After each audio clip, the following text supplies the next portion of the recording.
We love you!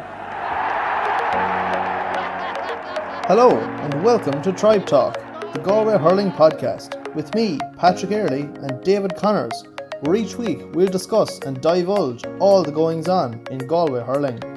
We'll be taking an in-depth look at the club scene and of course focusing on inter-county, in this, Shane O'Neill's first year at the helm, all of which we'll do in the company of some special guests and former Galway greats. So do come along and join us on Tribe Talk, Galway's dedicated hurling podcast. Hello and welcome to this week's episode of Tribe Talk. You're with me, David Connors, and as usual, my co-host Patrick Earley, and we have Portumna and Galway great Chunky Kevin Hayes back on again. Lads, how's the crack? How you on, David? Good. To be back. How are you, lads? How's things? Good. Great weather, lads. Great action on the field at the weekend. Mighty another weekend of it. Yeah, geez, the weather, sure, it's great. It's great for the club hurlers, to be honest, isn't it? Like it's something they're probably not used to. I know from ourselves back over the years, you're playing a couple of games in April, May, and that's it into September, and the real stuff starts in October. Like, so suited. Well, I think it suited the likes of me, but maybe not. The faster lads, isn't it? Yeah, That's it. Yeah. So I tell you, water breaks were kind of, they were much appreciated over the weekend there, that's for sure. And if anything, we were looking for more of them, you know. And I'm not 100% sure, but I know I was half given out about them there before, like. But last weekend it was obvious that they were needed. But I think in the Portumna game they were pretty strict there. The ref was pulling them after 50 seconds, a minute to get back in. Like, of all weekends going, you had 1-2 minutes to be getting a bit of water in. Jesus, that's for sure. Although I noticed in some games now there was more people coming in and out. They were sneaking on water in between, you know, in between as the game was going on, we'll say, and no one said a word in any game I saw, you know. Listen, like, a bit of water, Jesus, it's hardly the end of the day. I was down in Salt Hill there was about 400 lads waiting to get on the diving board, so you know what I mean? Like, I don't think a bit of water in Lochray is going to hurt anyone. That's for sure. Absolutely, yeah. Yeah, with that, sure, we'll crack on straight away into Senior A Group 1. Lochray and Capitagle, local derby. Lochray 116, Capitagle 112. Did you happen to see it, lads? Did you get a look at it? Yeah, I saw it on the streaming. Most of it, yeah. My initial afterthought was very disappointed with Capitagle, to be honest. I know they got a goal. I suppose a goal, but they got 2 points from play, and it's not good enough. And to be honest with you, they were one of the teams I was looking forward to seeing this year, and a bit of a disappointment. They looked like, I'd heard the backs were good. I'm not so sure how strong their backs are. We played them a couple of times the last few years now, and they look good. Like, you know, their link play was very good, but they just looked, I don't know, they didn't impress me. Maybe they won the first game and they thought maybe Lochray weren't going great, but in fairness to Lochray, they played like a team that was going out of the championship, and to be fair to them, they're a young side, but I was very impressed by their attitude, to be honest. Their attitude, there were men behind the ball, they were well set up, in fairness. Yeah, it was an excellent response in a way, wasn't it, Patrick? You know, just after the disappointment of the Tommy Larkins game, that Lochray really kind of showed what they're about, more so this weekend than they did the first time out. Oh, absolutely, yeah. The first game wasn't a reflection on them at all, and we knew that ourselves by looking at them that evening. You know, certainly they had a better 15 out in the field. First things first, the last stage, you know. They came in Killeen back in there. Oisin Kyle got his red card was rescinded, so he was able to start again, which was a big boost. More lads there, and in fairness, as we mentioned, we alluded to it there last week. We said the weather conditions, they're a team that good weather suits them. They're brilliant hurling side, great pace to them. So the weekend suits them down to the ground, and in fairness, it showed in Dublin Park on Sunday. You know, it was fiery, a lot of stuff, kind of niggly, harmless sort of stuff going on off the ball, and Killie had a fair job keeping a handle on things. But when they were hurling, it was brilliant to watch, in fairness, you know. And as we say, outscoring Capitagle 114 to 1-2 from play tells its own story, you know. Thoroughly deserved winners. To be honest, looking at the game, I think it was probably deserved. To be honest, this what was it, 114 to 1-2 from play. Yeah. I don't think Capitagle deserved. I was watching closely, and I was saying they'll come back, but they didn't deserve. Loughrea were full credit to me for it, and it was. I know lads were talking about Jamie Ryan, he was very good, and there was another guy there, Anthony Burns. Yeah, geez, he was brilliant. I haven't seen him hurl at all, but I was very impressed with their wing forward, Brian Carey. I wouldn't have seen much of him. Got on an awful lot of ball, did an awful lot of work. That young Cayman Killeen, very effective cornerback. And the goalie was probably lucky to stay on, was he? Yeah. Do you think? I only kind of, yeah. I'm not sure. In other games, a lot of red cards out for Tumblr direction for. But it would have been if he was sent off. Like, it's easy looking for the ref, maybe not, but you don't know. He was probably lucky. He needs to be careful. But they were full credit. They were full credit for their win anyway. As far as I could see, anyway, they were way hungrier. There were 3 and 4 lads around the ball, and they were full credit for the win. You mentioned the Cappy backs there.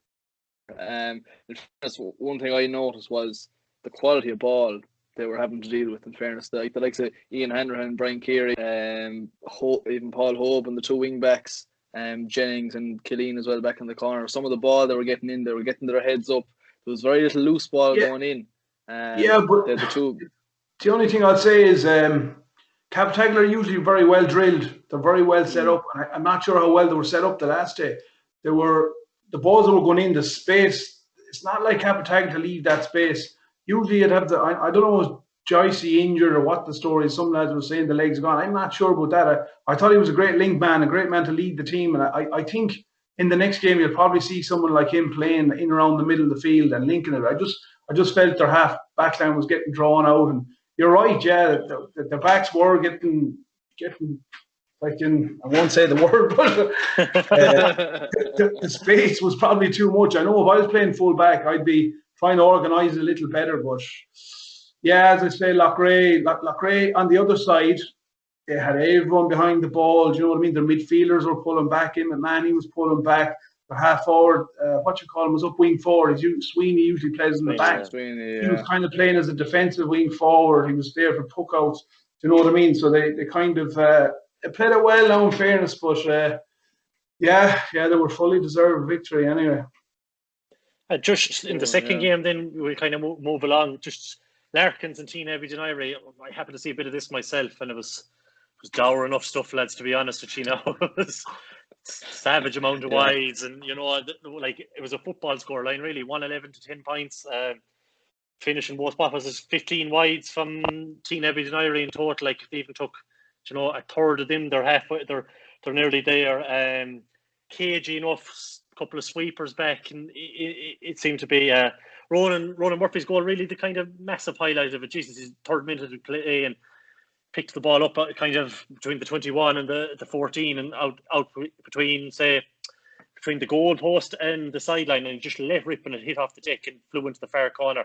And probably, Jesus, even at that stage, Tina never got back into it really. And it's Larkins are amazingly, they're still not through on 4 points, like, so they'll probably still have to now go and get a result as well in the final day. And you'd nearly put Loughrea favourites at this point, wouldn't you? Because given they have Tina Abidjaniri in the final day, you'd expect them to beat them.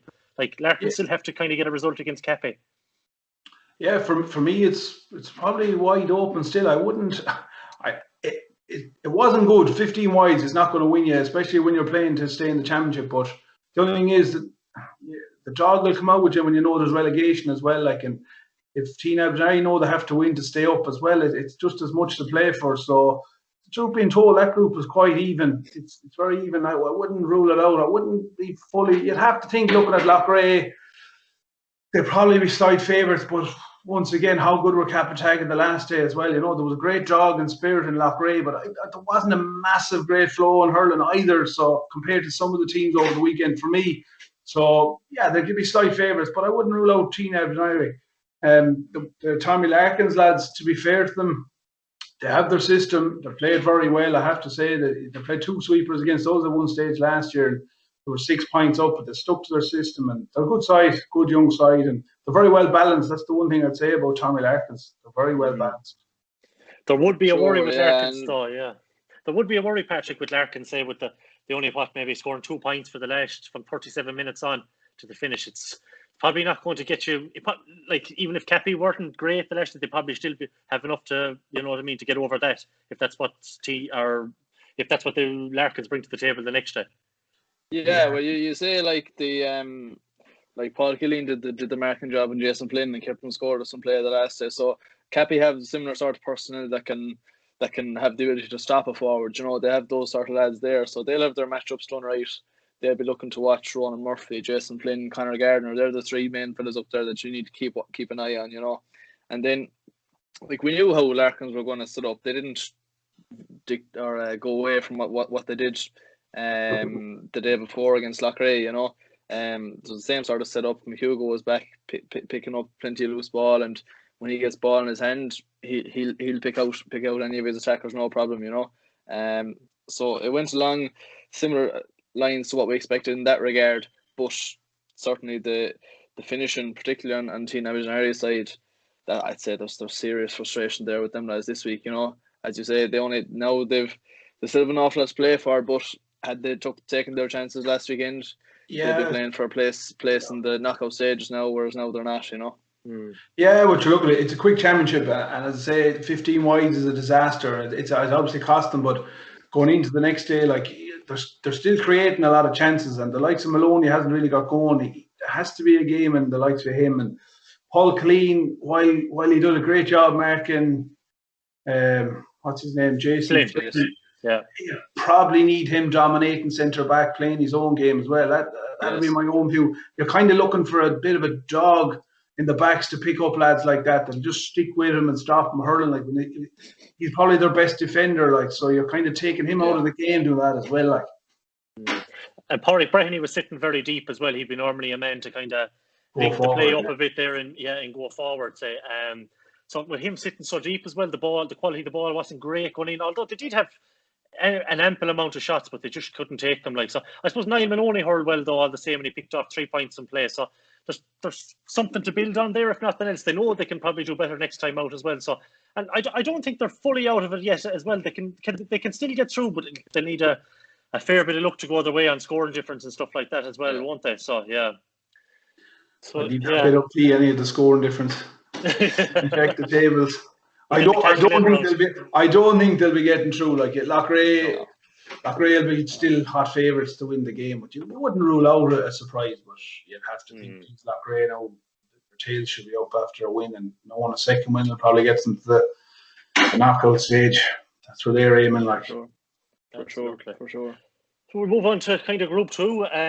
Turloughmore 121, or more Mary 11 points. Turlough were mightily impressive. Like I was at it and I happened to watch it back as well. I thought they were absolutely excellent all over the field. In attack, I think all outside Sean Loftus scored from play from the starting team, and he hit the post twice in the first half. I think they 22 scoring chances in the first half alone, and they took 12 of them, was it? Or if I'm right, I'm not. Along those lines. So just trying to think back. But even further back the field, Dahi and Fergal Moore were fantastic in midfield. And look, a real partnership there. And Jesus, just the half back line was just, I thought it was absolutely awesome between Daniel Loftus, Jamie Holland, and Kevin Hussey, who was outstanding. Niall Burke didn't score from play for more and more. So from that point on, you knew they were always going to be under a bit of bother. Yeah, well, I watched that game. To be honest with you, Turloughmore, they've got great hurlers all over the field. To be honest, at club level now, they're very strong. And to be honest, they're probably themselves and Thomas's, and maybe after the weekend, Lee Mellows are probably up there with them. But to me, they're ahead of the pack now at the minute. They're going to take stock, and now when their ganders up. As you mentioned, a lot of the players there, I was very impressed. Like the truth being told, Dahi Burke to me is sensational. The job he's doing all the. He's like nearly Roy Keane when he was playing with Man United. He's doing all the things right. Like he's just there on every ball in the middle. He's delivering it. He's giving it. He's getting a score. He's getting back. He's getting forward. I would have always seen Dahi as a centre back. Like I never, only until last year, seen him in field. But he's definitely going to be an option there for Galway for me, because what he's doing, like, and he just doesn't open his mouth. He goes about his business, but he's so vital to them now this year. Vital.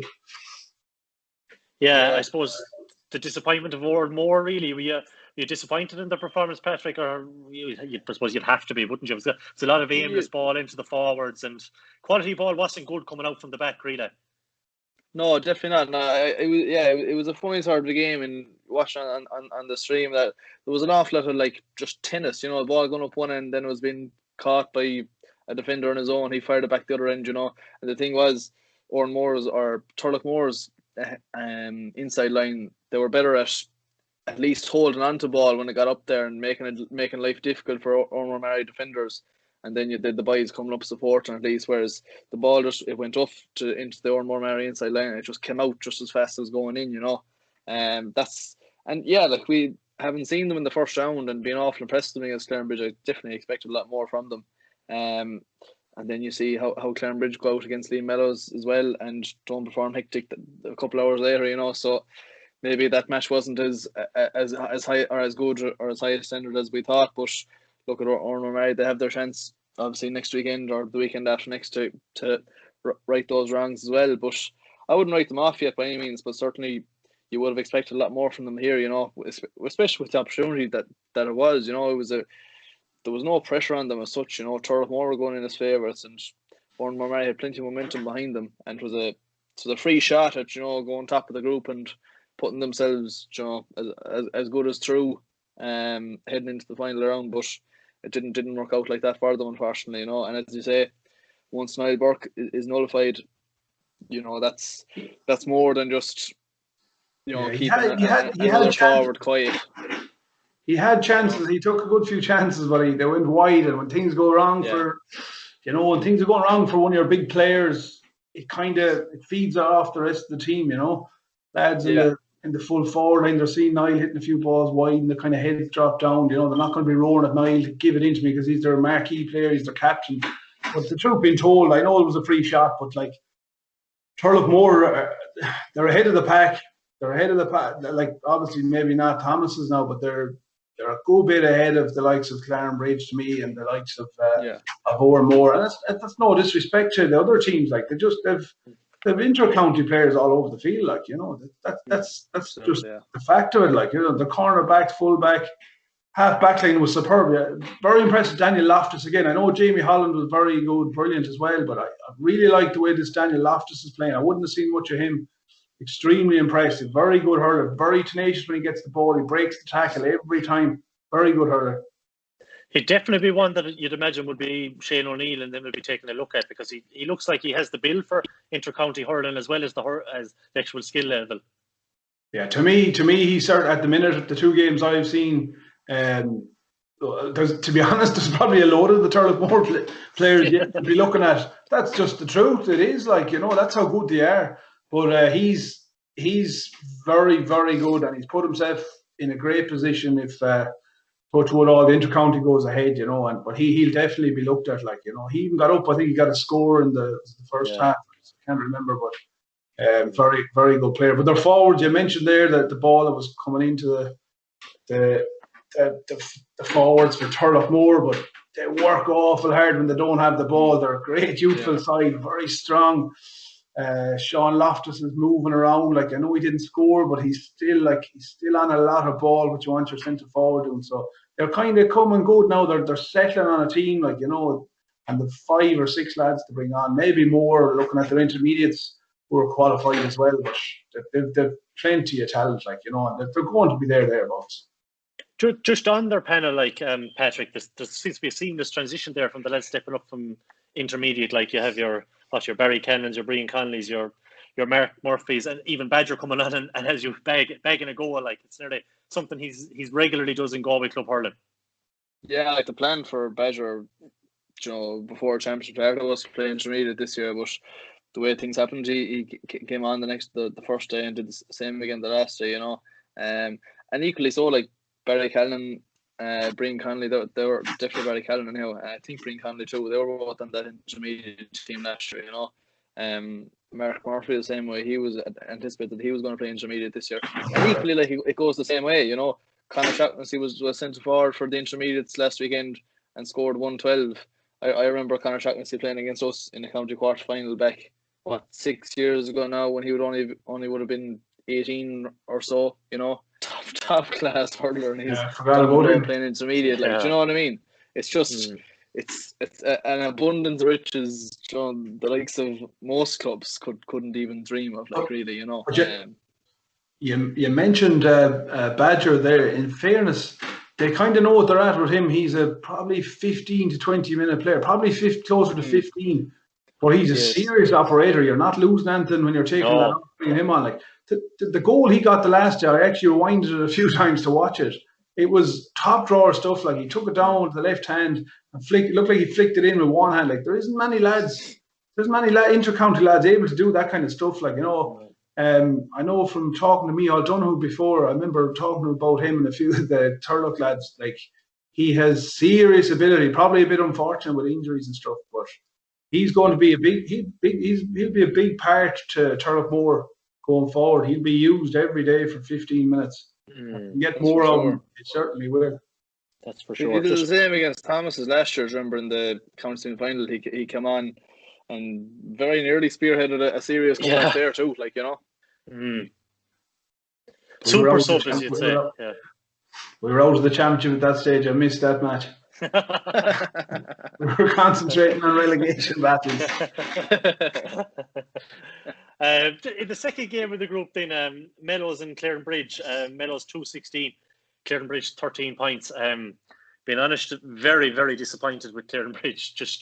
Not just this game, but their whole campaign. I was looking through it today. Like, I think they've only scored over the 2 games. They've got 12 points in play, and Ireland has got 5 of them, and only Mark Kennedy's scored more than a point. It just goes to show there's probably a big step up there from Senior A to Senior B, really. I suppose I'd probably be guilty of this myself, but maybe overrating them a small bit.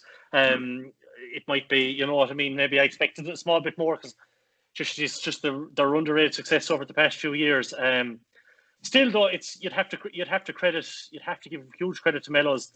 They knew there was going to be a serious battle, and they brought the intensity. They upped the intensity levels on the first day out again, and they out-hurled and they out-muscled Clarenbridge, and they were comfortable winners in the end. Yeah, well, from looking at it, Clarenbridge, I wouldn't be too down on them. They're very young. They're probably their overall team is nearly too young to be going winning county title for me. They'll be thereabouts in a couple of years. They've plenty of talent. They play a nice blend of hurling. But the truth being told, from what I've seen of Lee Mellows that's probably their best. That was as good a performance. I'm not sure they had a performance like that when they won the county final a couple of years ago. That's and they're down they're down Ronan Elwood and they're down Mike Keneally. And to be honest with you, they're hurling as well as any team. They certainly have to bring themselves right back into the contenders title. The lad actually was telling me they were 16-1 or something when they lost the first game. I don't know what they are now, but they're certainly not 16-1 to win the county title after that game. They're a good side, very good backs. The lad there is Stephen Barrett. Barrett, serious operator. Gee, as good a cornerback now is similar to Daniel Loftus, coming out with balls. Ronan Elwood, I don't know if his brother or cousin or what, is Conor Elwood. Very assured in the backs. David Collins wasn't bad full back. You have Sean Morrissey, probably more suited now. He's back out wing back. So they're very good. The one thing that I took from Lee Mellows was the 2 jacks. Wing forward, he reminds me, Jack Hastings, of the wing forward for Limerick, actually. What's his name? Tom Morrissey, is it? No, the other wing forward. Hegarty. Yeah. Garrod Hegarty wins the dirty ball, running up and down. Very similar. I don't think he scored the last day, but to me, he was vital now to them, and he's a massive player going forward. You're on about lads coming into Galway. We haven't many lads like that can win their own ball, doesn't mind doing the donkey work, laying it off. And your man Jack Ford, like, I know you have Ty Harn and all these lads, Collins and Angus Canlon, obviously was unbelievable full forward. But that Jack Ford in the middle of the field, his engine was brilliant. Like, it was up and down, up and down, up and down, and that's what you need. The older lads need young lads like Jack Hastings and Jack Ford. You need them driving on to be going places. And Lee Mellows really are. And just before I finish on it, Angus Canavan at full forward was phenomenal the last day, to be honest. His ball winning ability, his laying off, his score taking, got the goal. Like, it was to be honest with you, for a lad that we're talking about injured and retired and whatnot, like he's vital to them that he stays injury free, because the way he hurled the last day with the two boys either side of him, like, they're going to pose threats to any team really. Like, and they're good lads to come off the bench as well, but the Mellows were fierce impressive to me. It was good a performance I've ever seen them play, to be honest. Sure, yeah. His ball winning ability for not a very big man, like it's exceptional. Like the way he holds up a ball, and then the two boys coming in running off him. Like there was a great score there in the first half. He won a ball and laid off a pass for young Conor Hines. Lovely point, and the three they worked very well together. You know, himself and Kavanagh would know each other inside out at this stage. They heard them together an awful long time in there. You know, you mentioned Jack Ford, Jack Hastings. Like Jack Ford is only playing outfield hurling 3 or 4 years. Like he was goalie. He was a goalie by trade. Like we're growing up along, and he just to try to get a place, he ended up having to go outfield. You know, Kenny Walsh not easy to move out of his spot there. You know, and his development the last 2 years he's still developing. Like you don't learn it all in 2 or 3 years. Like you know, so and you can see he's improving the whole time. Jack Hastings, Kevin Lee would have been the midfield partnership on that team for a good few years, and now they're kind of getting a new lease of life up in the half-hour line. You know, a different role for them, and no harm. And an interesting one for an interesting one for me was the placing of Tyke Hearn centre field. He seemed to play centre field for the whole game. Like you've got marquee forward in Galway, and you're playing him midfield. You're trusting your forwards, like we did it with Joe Cannon a few years back, and it gave him that extra space, and he'll score from out the field. He's obviously excellent on the frees, line balls, whatever, but he's very good to get on the ball, and it just shows you how strong they are. Like they're strong up front when they can afford to play him up there, you know. And we didn't really mention him, but the truth being told, like he's one of the top club hurlers at the minute, and he continued that again the last day. Sure. It's a massive blow for Clarenbridge though, being demoted to Senior B. Like it's just something that you thought when they went up that time that they would have been a mainstay in Senior A for years to come, given the youth, the young profile of the squad and everything. Now I'm sure they probably more than likely will bounce back straight back given the quality of player, but nonetheless it is a disappointment. The last year or so it's been disappointing for them, really, hasn't it? It's they lost that under-21 final last year as well, which probably wouldn't have done much for confidence in the club either. They're just it's hard to know really. I was fiercely disappointed with them. I just in the 2 games thus far, like just to score 12 points and play like from this highly revered attack. In comparison to say someone like Castlegar, like that have fucking, they're supposed to be playing this negative sweeper system, but geez, what have they scored? I think they scored, talking it up, something like 721 thus far. It's just like it's a massive comparison there. It's. Do you see Clarenbridge bouncing straight back, Patrick, or how do you see it going, or is it just?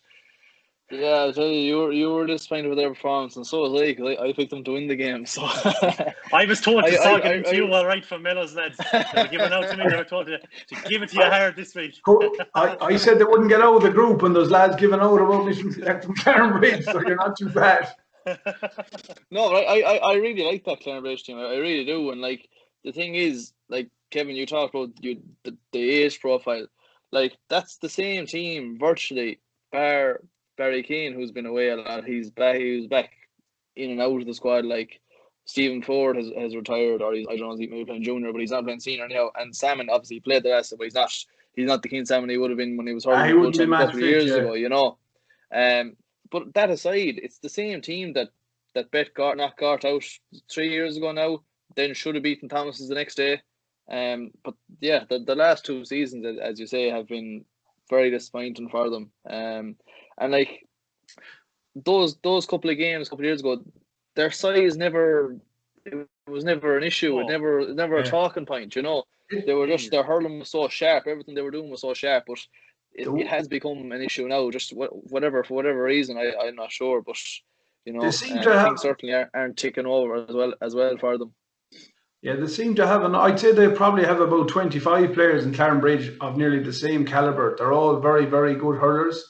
They probably maybe lacking a couple of really dominant players, real big game players. I know they have Evan Nyland and that. Like he was probably he was only average the last day, on his own previous performances. But I still think they'll be all right. They'll regroup. They'll regroup, and sometimes coming back up from senior B might help them. It's still a tough group. Like Turloughmore, Mellows. The disaster for them was Ormore.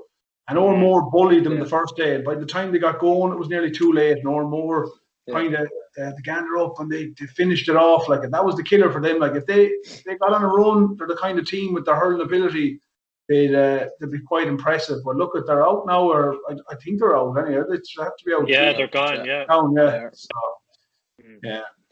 But one person that probably would have impressed you, all the same, we don't want to be too negative either, but would have been, say, TJ Brennan.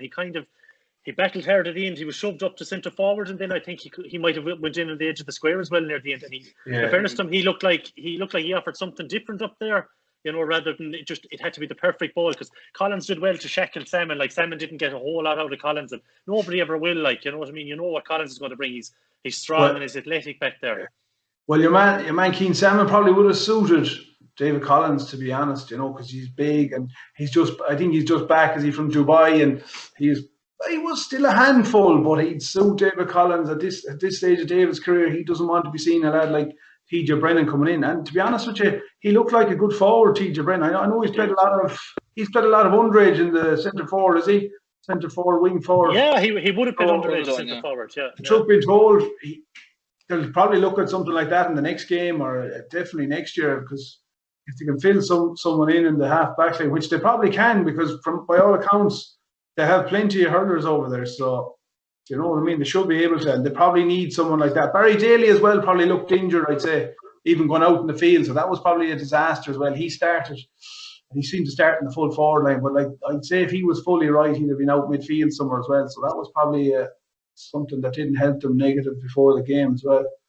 Yeah, and someone like, say, Shane Ryan was out as well, and he would have hurt Fitzgibbon last year, you know what I mean? A fine hurler as well. With that, sure, we'll kick on to Group 3, probably Thomas's and Sarsfield's. Thomas's 22 points, Sarsfield's 118. Really good game.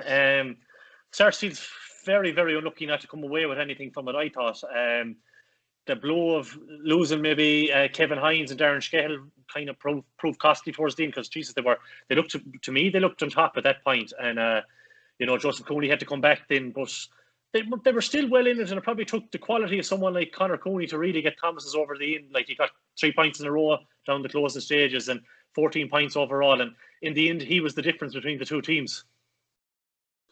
Yeah, well, from what I saw, Conor Cooney probably had one of his best games in a long time back in the centre forward role. He was brilliant. He was probably one of the players of the weekend for me. I know he only got 1 point from playing. The same point was one of the best touches you'll see ever hurling, flicked with the hurl, turned to the right and over the bar. But there was a lot of frees in the game. There must have been, I don't know what did he score from frees, and he missed a few, but 13 points. Yeah, it was an exciting game. Scored 10. Yeah, it was an exciting game in the as such, it was tight and it was close, and you didn't really know who was going to win, but it wasn't massively free flowing, which would probably suit Thomas's a bit better if it was free flowing, and Sarsfields like to slow it down a bit as well. But I will say, when the two lads went off, Kevin Hines and the centre back, they coped quite well, and they had chances. They still had chances. I think Kevin Cooney, who was brilliant taking the frees all day, he ended up having 2 or 3 at the end that he missed, and they only lost. Now, you couldn't fault him because he scored some, to be fair, that you wouldn't expect him to score. But I know deep down himself he'll be disappointed, because there were ones in his own head that he probably would have felt he should have scored. So there was nothing in it. But Sarsfield's, they'll be happy-ish enough. But if they need to get the injury sorted, that's the only thing, Yeah, that could be a massive blow for them, you know what I mean? Because they have now a huge game against Castle. It's basically winner takes all in the final game for them.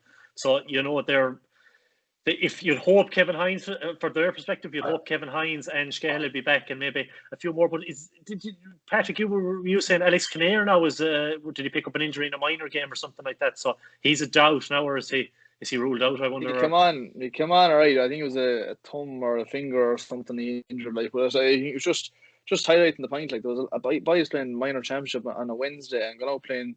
In Alex's case, going out playing senior championship two nights later. Like, which to me is absolute madness. Like, there's a free weekend this weekend. Put them out playing minor championship this weekend. Like, Yeah. Owen Lawless the same way. Apparently, he just cruise shit in minor championship there last week. He did. I was down there against Turloughmore. Yeah. Yeah, so like I think it's total madness having them lads out on a Wednesday and going out playing senior on a Saturday. Surely junior as well, but it's a different standard. It's a different game. You can recover a lot quicker you recover at the same rate, but you can go out and play a junior match a lot easier than you go play a senior championship match a couple of days later. I think it's total madness myself. But they should have put that game on the weekend of the football or something. There's 2 weeks between games, like it's the same next week. But I think the next round of minor is going to be the Wednesday or thereabouts before the final round of senior games, which I don't know. I know there's not that many players involved, but still, I think it's better off going this weekend now. I was wondering about that. I was wondering about that Alex Kinnear, because I said on here the last time I was with you that he was a serious operator. And then I saw him coming on as a sub. I said, "Geez, the Sarsfield lads mustn't have thought great of him." But I'm glad you're telling me he was injured anyway, because he is. He looks like a great prospect, to be honest. They're a very young side. Like the three in their full forward line were doing the leaving cert for a finish. Yeah, I'm pretty sure. Like that's a young side, a young forward line. But I will say, I'll stick to it. Joe Cooney, to me, when he's playing centre back, he's a serious operator. They need to play him there now the next day. They'll have no choice. I'd say, by the looks of the two injuries, Kevin Hines might play. I'd say he seemed to get a shoulder injury over the sideline. And Darren Scahill, I'd say, could be under pressure now. He seemed to be a little more serious. Now, hopefully he's not, because he was hurling very well, to be fair to him. And he's a good hurler, a good centre back. But they'll have to put Joe Cooney back in the centre-back position. To me, I thought he did quite well when he went back there as well, to be honest. He was way more in the game when he went back, and he's dominant. He covers the full back line. He's able to break out. He's able to get a score, and his younger brother then as well didn't start, and that Alex Kinnear didn't start. So they won't be too bad. If they're only missing one of the two lads, they'll be all right. Yeah. Just on Thomas a second then, I suppose without playing overly well, they've 2 wins in the bag, and they're through to the quarterfinals. It's far from vintage, really. I suppose Fintan Burke went back full back, and he kind of tagged Kevin Cooney. David Burke then it's a curious one. David Burke is a curious one, because he started corner forward, and then he came out wing forward, and then he went to midfield, and then he kind of dropped back a bit deeper. So I don't know. For me, his best position is midfield, and if you could kind of leave him there, you know what you're going to get out of him. Like It's just it's very curious what Kevin Lely and TJ Ryan and the rest of the lads are doing. Maybe they're just trying to test out Evan Duggan in midfield and give him a right run. But Duggan was good when he was pushed forward, and he picked off 2 points as well. So I think for the knockouts, though, you'd probably more likely put David in midfield, wouldn't you, Patrick? Really? You'd imagine so, but look at they're not short on fellas to be. I'd say they're probably looking to do a small bit of tinkering just to kind of try to get the maximum out of them. It's like that team is fairly settled really for the last couple of years. I know you have a couple of lads starting to come into it now, like that John Head. He played started his second game. Evan Duggan the same this year.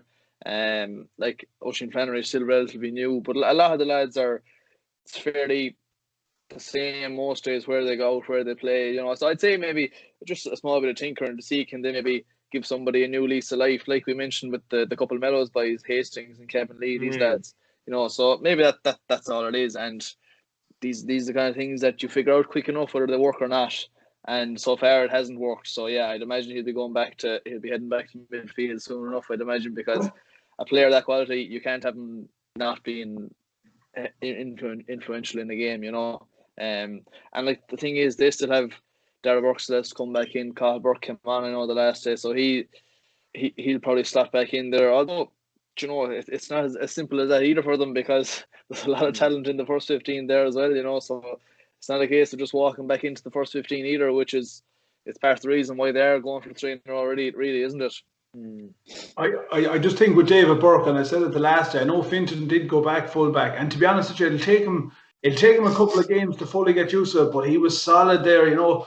I know they got a goal, but he was still solid. He looked more secure, and you know, Sean Scale went out into the corner, and he actually looked a lot more comfortable in the corner than he was full back.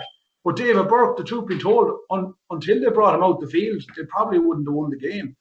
He got way more into the game as far as I could see. He was being well marshalled. There was a lad following him, but he got out midfield. He started playing his own game. He was getting on the ball. He was winning frees, and he was laying off ball, and that's his game. And I know they might be tinkering, but the truth be told, this knockout championship, I don't know, have you much time to be tinkering like that?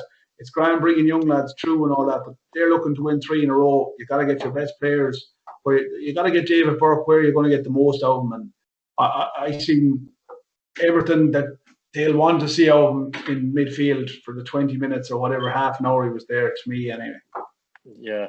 Then on to the group's second game, probably not the greatest of viewing, Kevin, from your perspective anyway. No. You battled well again, I suppose, for a period down to 13 probably. It wouldn't have helped and in the end, ultimately the end of the road in senior A. You battled for many years there, and you finally kind of made the drop. But in the grand scheme of things, it might be good for some of the young lads to kind of, you know, have a crack at senior B now, and you know, kind of get their feet under the table in senior hurling, say, and kind of build and develop from there, because that's where you are at the moment. It's a club in transition and a team in transition. Yeah, look, it's bitterly disappointing to go down to senior B, because you don't want to go down anywhere. When you're up at the top level, you need to stay there. And I think the first game against Sarsfield's lads, I think their heads were probably a bit down. They tried to rally the team, and you know, they really targeted that first game, and then the 2 lads sent off, and then shipping a big score at the end was a disaster, really. Like, and then the last day, in fairness to Castlegar, they were on top anyway. But like I think Castlegar got another, was it 2-7 to a point in the last, when the second raid came as well. Like, the floodgates opened again, so I wouldn't be too disheartened. Like, you know, you say, yeah, well, senior B is our level now at the minute, and but we need to rally now at home, and we need to drive on and not settle for that, because like Clarenbridge are coming down, and maybe T-Nabs and Irie are coming down, and there's a couple of good teams in senior B like that.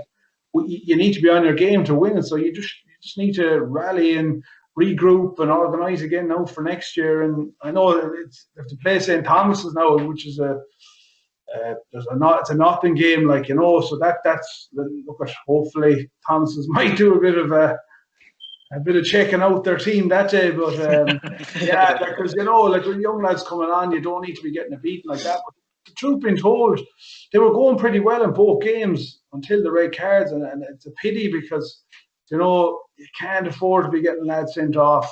It's not going to work, especially when you're down a lot of lads from last year and the year before. You need everyone, and especially to bring the younger lads on, you know, and it isn't young lads that are going off. It's your big players, like, so you're going to really miss them lads, you know what I mean? So yeah, look, they'll regroup, they'll play the last game. You know, it's as I say, it's no meaner, but they'll have to just need to drive on now and try and get a couple of more players, because the young lads that came in did quite well. So I just have to regroup. Castlegar then, Patrick, like, they've been mightily impressive so far under Fergal Lynch, in my eyes anyway. Nearly down the reigning champions in the first game, and you know, showed no mercy really against Portumla here. They've 7 goals now scored in 2 games. There was a lot of talk, as we said, about Fergal Lynch and the sweeper system, and you know, the seventh defender, we'll say. But Jesus, they've some spread of scores over the first 2 games again. Like, you know, you've Sean Neary with a goal, Mark Gill with 2 points the last day, Gene Higgins 1-2, Farrer with 3 points, 2 of them from play, Jack Hine 1-5, Killian O'Callaghan 5 points, Inja Concannon, who did get sent off.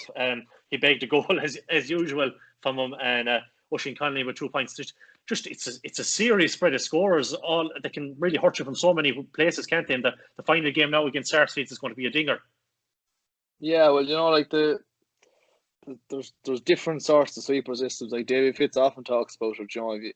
If you ask David Fitz, is what he does at Wexford is a negative. He said he denies it to the hilt, and you'd often see it when they were flowing against Tip last year in the Ireland semi-final. There was nothing in the wide earthly world negative about what they were doing. You remember what Liam Ryan did, his big solo run up along the flank and a point off the hurl. That's not a fella that's screaming out that he's shackled in there on the D minding the house. And by the looks of it, it's similar with Castlegar. Like Sean Neary got a goal there that one of the goals that I say he's their sweeper. So if it's done the right way, it's an excellent way of hurling. And by the looks of it, Fergal Lynch has he's instilled the right methods in them, and the players are responding. What's that? 739 in 2 games. It's phenomenal scoring. I think it's 7. Is it 721 from play or something like that, or 7? I'm not 100%. Yeah, more. Because they only got a point from a free last weekend. The rest of it was from play, So. Okay, yeah. What you need for that is you need your 2 boys inside, because they're the fellas that are going to be outnumbered. You need them to be able to hold their own and to do damage inside. Oftentimes 2-on-3, and so far Oisin Connolly and Enda Kincannon have been able to do that. So that's why, of all the players they could lose going into the start of the game, Enda Kincannon is one of the worst. He's definitely in the top 3 players they didn't want to lose. So the job, whatever about his loss, it's who do you replace him with, and can he do the same job? The reality is, whoever you put in there probably can't. And if it is the likes, maybe they throw in a Jack Hine or a Killian Callan or something, you're then losing their influence from outside. So it's not neat. It's a stupid and a costly mistake that he didn't need to make, and Castlegar certainly didn't need to have over them going into the starts of the game. I don't know what the red card was for, whether it's they kind of appeal it and they have a chance of getting them off. Yeah, he flicked back the hurl. I think something happened with Andy Smith, and he was on the ground. And I think Andy might have given him a clip, and he just flicked the hurl back, and the umpire saw it. And in fairness to the umpire, I'd say it's a flick. By the sound of the flick, you might have got away with it. And a lot of times with the umpire saw it and he called it. Yeah, but you don't know, because you look at a flick. No matter how hard it is Jesus! Now it's a strike, So. Oh no! Andy Smith had to go off, and by all accounts, he's not sure. He's not sure. He's not sure if he broke a bone in his ankle, but I wasn't there, so it does. I'm not going to. You catch a lot. For an appeal point of view, that doesn't sound like he's much of a chance to me. But we'll see. That aside, what they did was excellent. Portumna went with O'Mara at 11 and Joe Kenning at 14, and Cathal Ryan picked up Kenning as we anticipated. Whoever went in for forward, we knew Cathal Ryan would pick him up, and did a fair job by all accounts. Although I know Johnny Murphy had made a smart save from Joe in the first half, which was important at the time. But no, they're a team. Castlegar, they're a team that know what they're at. They know how to play. And provided that loss of Kincannon doesn't cash them out the next day, I tell you themselves, Sarsfields could be some game the next day, for sure. To me, I'm going to reserve my opinion fully now on Castlegar. They were very good against Thomas's. They probably should have won that game. They were excellent. I'd nearly draw a line under the Portumna game if I was the Thomas's management. I'd say, look at lads, that's a Portumna team. They were down players. They were 2 minutes into off. The floodgates opened. Everyone scored. They need to probably draw a line on that. The real test for me for Castlegar is Sarsfields, because Sarsfields will be a lot more prepared the next day with a strong team, and Sarsfields are a team they're looking to win county titles, whereas Portumna were probably looking to stay up, if you know what I mean. So the next day now after the Sarsfields is the real time to see where Castlegar are at. But by all accounts, that sweepers, I know he had the same with the minors last year in Clare, and I know from chatting the Gaul minor management and stuff, it's very hard to deal with.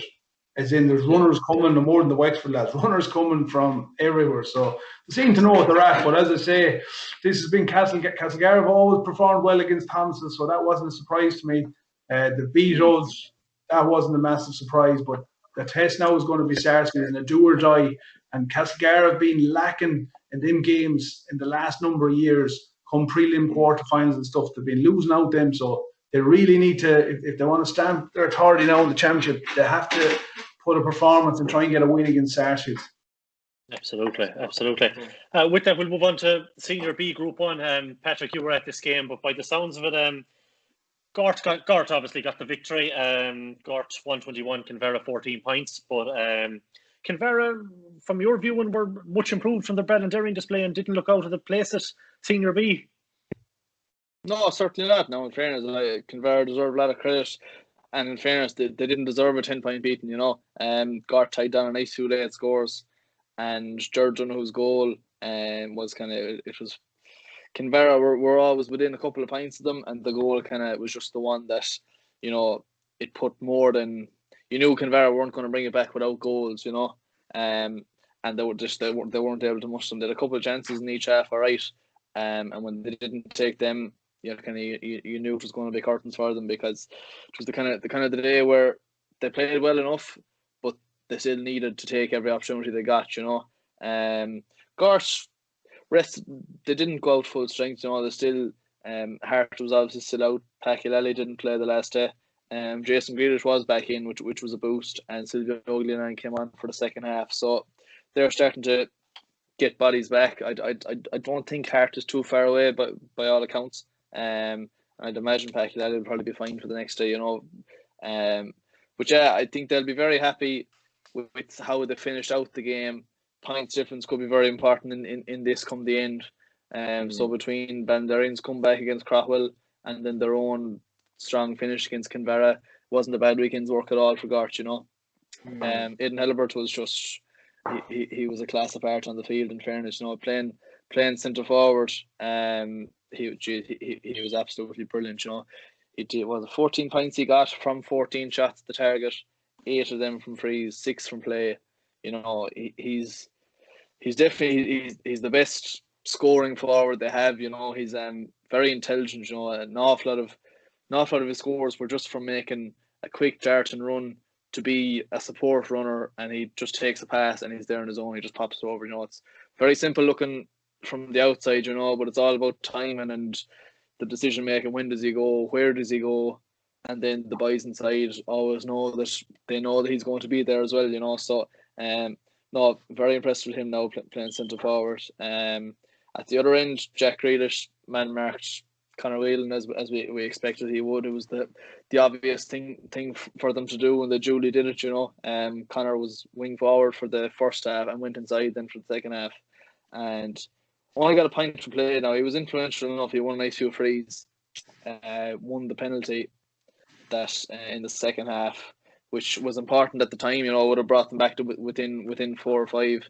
And Chris Finnegan made a brilliant save. In fairness to him, up to his top left corner, I would say. Cracking save.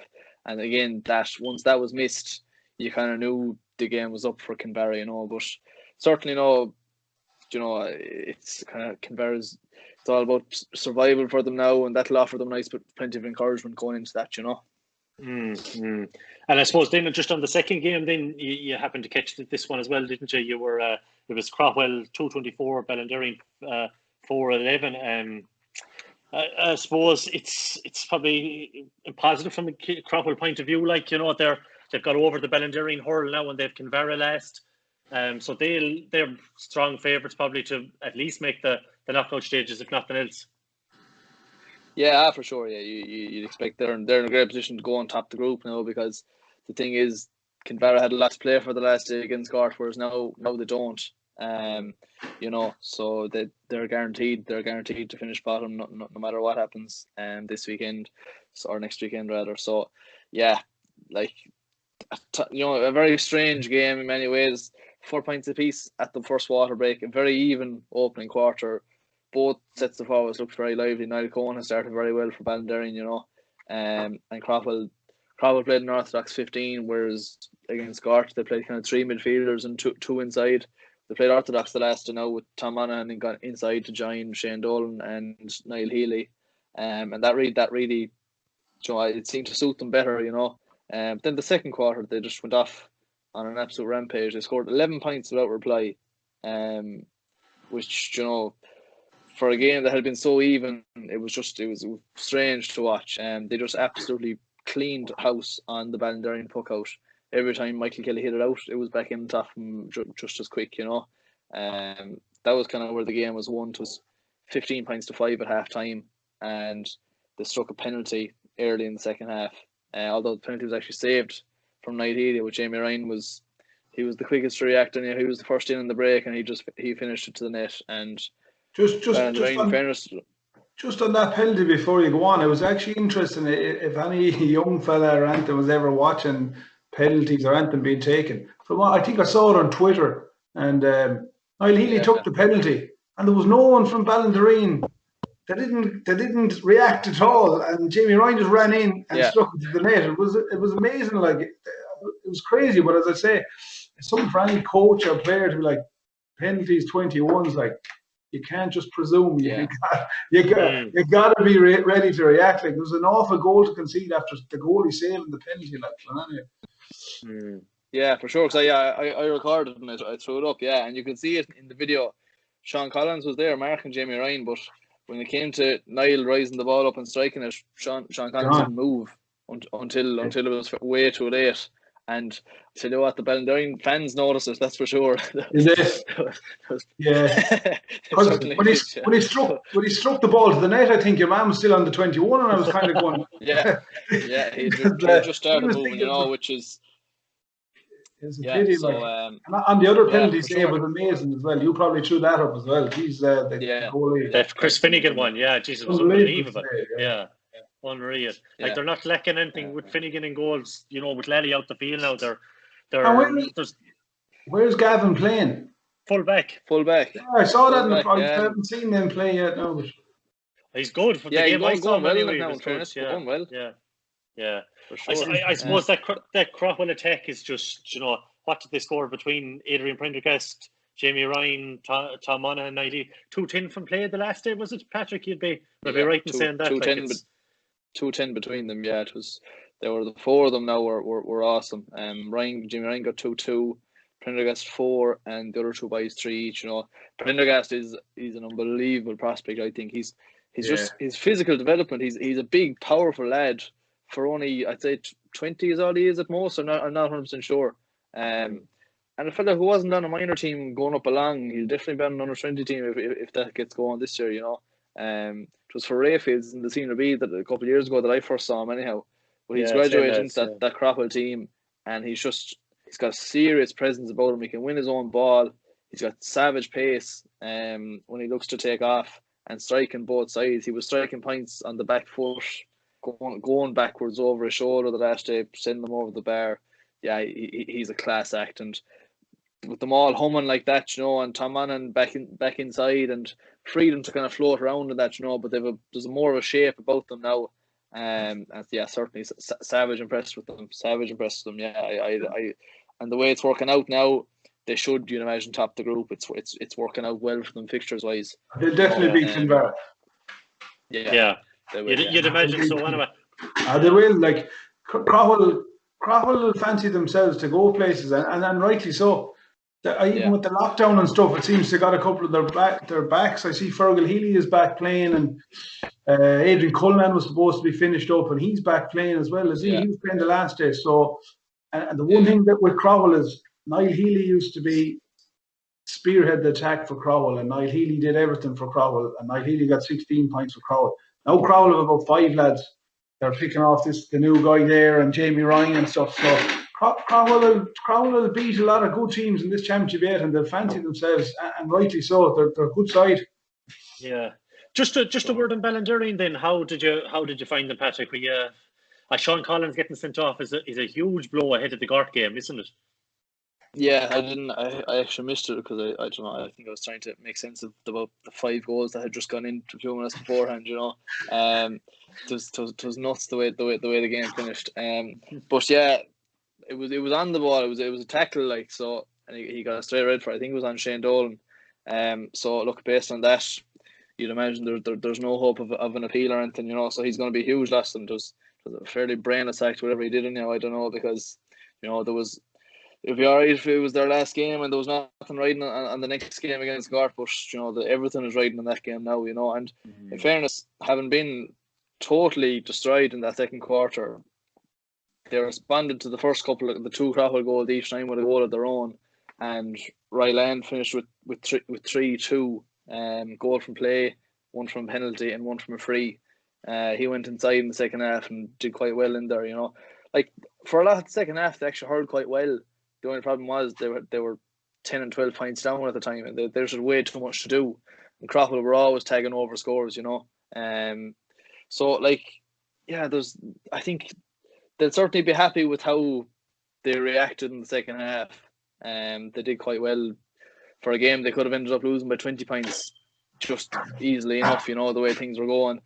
They gave themselves something to take into the next game against Gart, and Gart won't have the same 4 or 5 seriously classy forwards the way Crop will do. Yeah. Rack up the game, So I'd expect them to be closer to Gart.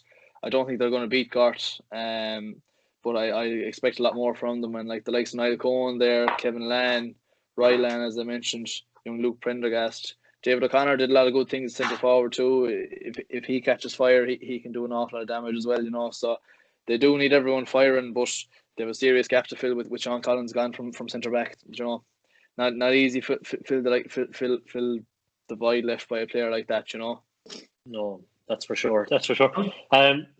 The only thing I'll say before you go on it is, you just never know what you get with Gort, and if Ballindereen turn up, you don't know. Gort, you mentioned a lot of lads that are due to come back, so if you can unsettle a team by you might think, I'm after bringing back in 5 right good lads. You bring them in, and next thing, you're wondering how we're not performing and 10 points up, and lads are getting argy with each other, and you just don't know. They'll win confident in that they should, because Crawford are a very good side. That's for sure. Just moving on to Group 2, then probably a game you don't want to go over too much, Patrick. But Killimer Daly 219, Behet 13 points. Brian Burke, I just from reports back, I heard he was absolutely outstanding.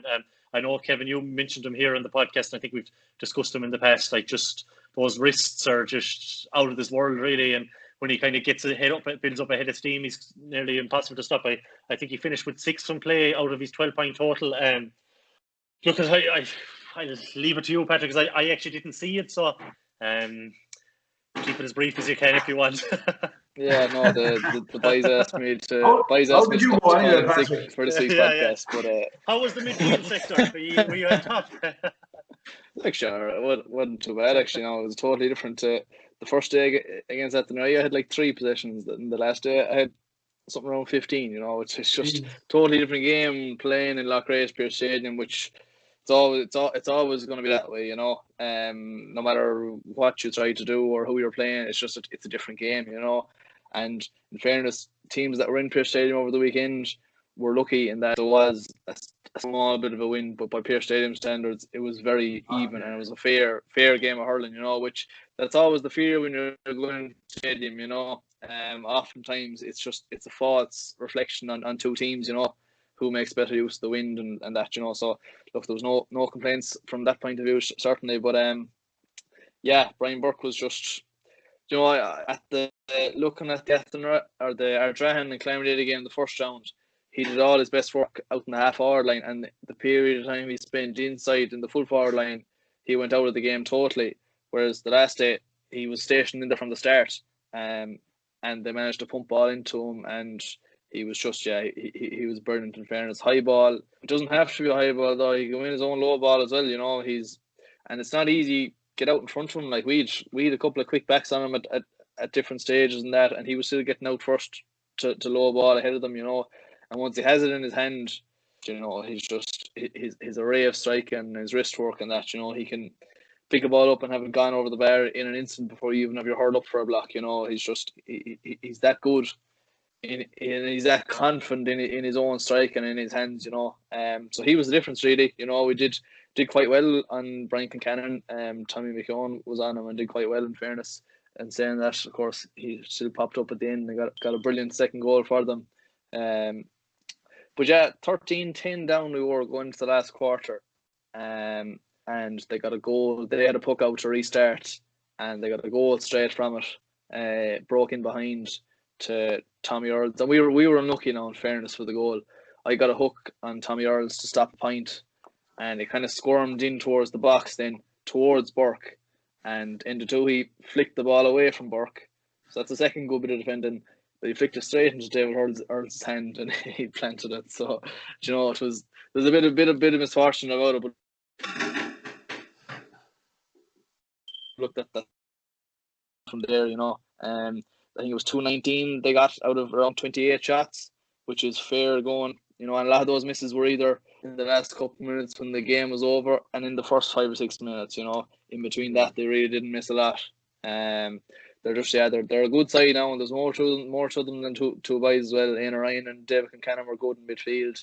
Jack Fitz, he's a fair presence centre back, you know, and Decky Connolly and even Paul Concannon, their full back. He's awful cute. He's awful smart. He's not easy to get the better of him, you know. So no, look, it's been a long time coming for them. You know, they've threatened to go up Senior A for the last 3 or 4 years, and just kind of fall into maybe the top team, the Clarenbridge or the Turloughmore, you know, in the last couple of years or whatnot, you know. And kind of, I think now that they're up there, I think they'll be fine. I think they'll stay up there for a few years. You know, there's no one really in that team that's going to be going anywhere anytime soon, and they have more lads coming in. You know, Tommy Earl, that was his first start.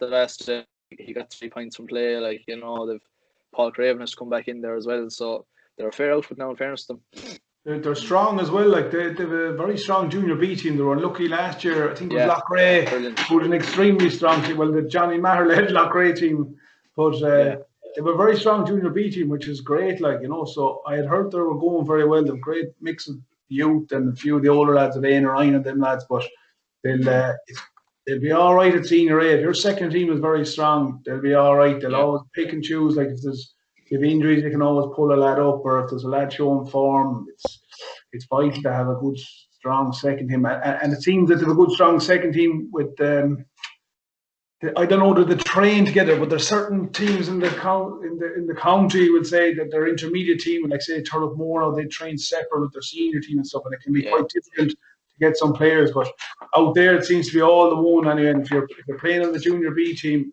you're playing to get into the senior team, which is vital. Like, well, like you look at Emer Craven, would say, like he played a lot of senior over his career. He played junior B last year. He played junior B last year, like, and he came back in. He came off the bench the last day against Ardrahan the first round.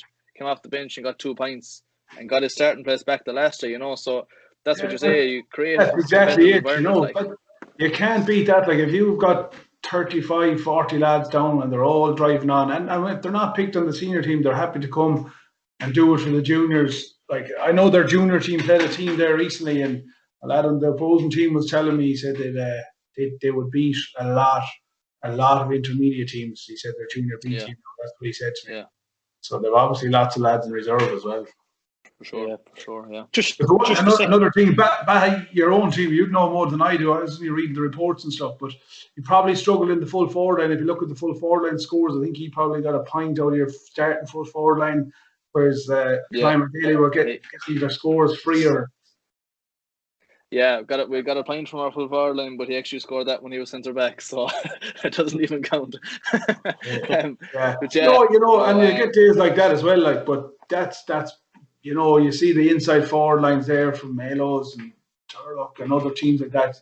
They're getting returns, so a lot of that's to do with creating space as well. So look at you're still in the championship once you get a win next day. So like, yeah. So look, I'll play for a local derby the next day. So you look forward to that no matter what, and we both have plenty to play for, you know. So bring about 8 hurls, so. I broke the last. I know I was second.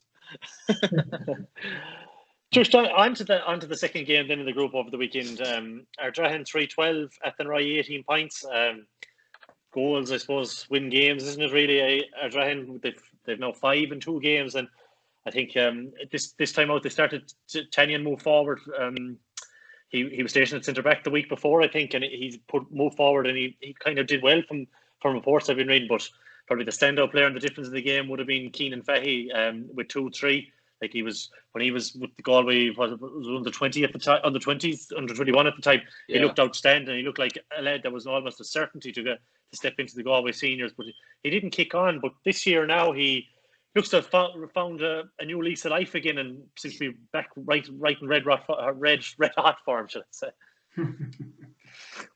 Yeah, absolutely. He wasn't quite firing as he should have last year. Just it happens every player, But yeah, the last 2 days now, I saw him against Clarenbridge. I didn't see him the last time. Just looking at what he scored. He scored 2-3 from play against Athenry, So look, that's a player playing in serious form, It's great. The great go to him, He's able to win his own ball, and then he turns and he runs at you. And I tell you what, there's not enough that you can do about him when he's going at you like that, Serious turn of foot to him. So yeah, I think Tanyan going back up added an awful lot. It added a different dimension to them there. Like we all know the vision and the hands he has, like doesn't move the way obviously he did 10 years ago, but doesn't need to be able to do that either, Still has that ball winning ability and still has that ability to pick out a pass, which is what he did for the third goal. He set up lean forward for the third goal after half time, and that was the score that really kind of, they struck 1-3 without reply shortly after half time, and that's what really put the daylight between themselves and Athenry. The first 2 goals, Athenry responded well to them, and got back on terms and got back to within a point, but never managed to get their noses back in front. And then once Ardrahan hit that 1-3 after half time, they kicked on and held on, and the longer it went on, I don't think Athenry were getting any closer to catching them, So yeah, a good response from Ardrahan, backs to the wall. So good response to come back out and get a win the last day, and sets it all up for the next day now, really, For sure. Just on Athenry, then I suppose the loss of Owen Lawless during the week would have been a huge blow. Another injury, like they have a fairly small enough senior squad, given that the intermediates are going I'm with the intermediates as well, and they're trying to keep as many as possible from kind of between both. But it would be a disappointing result though after winning the under 21A last year, that maybe they probably might have looked at that Ardrahan game and thought they might have got something out of it. Yeah. For me, I'd be very disappointed with Athenry, to be honest. I expected a good season out of Athenry. They've got a draw against Baha, and they've lost the last day, conceding 3 goals. I was only following on the what's the score app and stuff. I was looking at it and I was like, geez, another goal. I was like, they're going to do well to win here. Like, they definitely targeted Ardrahan as the game that they'd get a win, especially after the draw back, because they would have presumed they would have been hot favourites against Baha as well.